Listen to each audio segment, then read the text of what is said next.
Idea evaluation. Are you building a vitamin, painkiller or cure? A way to evaluate your product is to consider how well it solves the pain for the customer.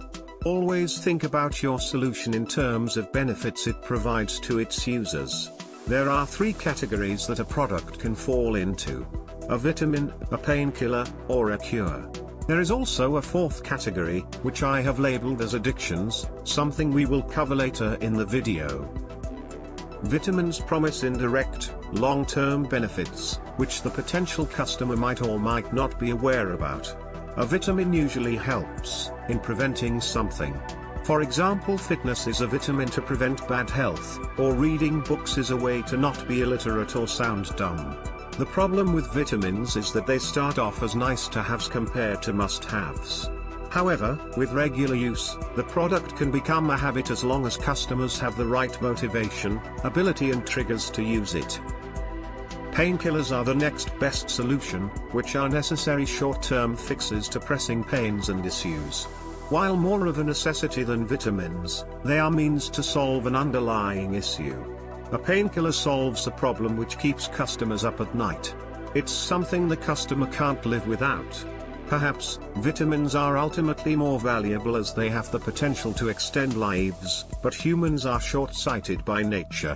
Fix Me Now is a much stronger value proposition than you will feel great 40 years from now. Compared to vitamins, painkillers pull in customers versus having to push products to them. That's why you should aim to build a painkiller product, something people will be lining up to get, rather than a vitamin which is something easy to forget. For example, for B2B products, look at something like sales cycle. Is your sales cycle short? As a rule of thumb, if you are solving a real pain, customers will be pushing really hard to onboard your product. But if you have to keep convincing the same customer, you are probably selling a vitamin. Finally, cures makes the problems go away entirely. A customer's willingness to pay depends directly on their need for your product. They're often willing to pay significantly more for cures than vitamins or painkillers. But cures are much harder to establish and defend.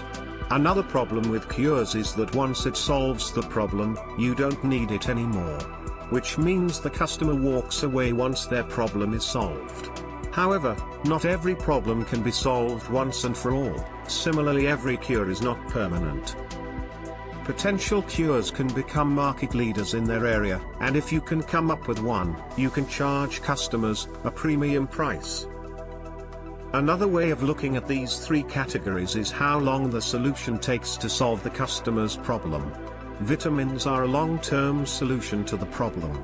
Painkillers react immediately, whereas cures are a permanent solution to the problem. Cures can put painkillers and vitamins out of business. However, not all problems are apparent and can be identified as vitamins, painkillers or cures. So, a way to find out is by talking to existing customers to find out what pains your product relieves. Then go interview potential customers in your domain and find out what sorts of things cause them pain. We mentioned in the beginning of the video, another category, addictions. Products like social media, certain games, unhealthy foods fall into this category. Consuming these products introduces the pain, and we want to consume more of them. These products create the problem in the first place, and are also the solution to the problem.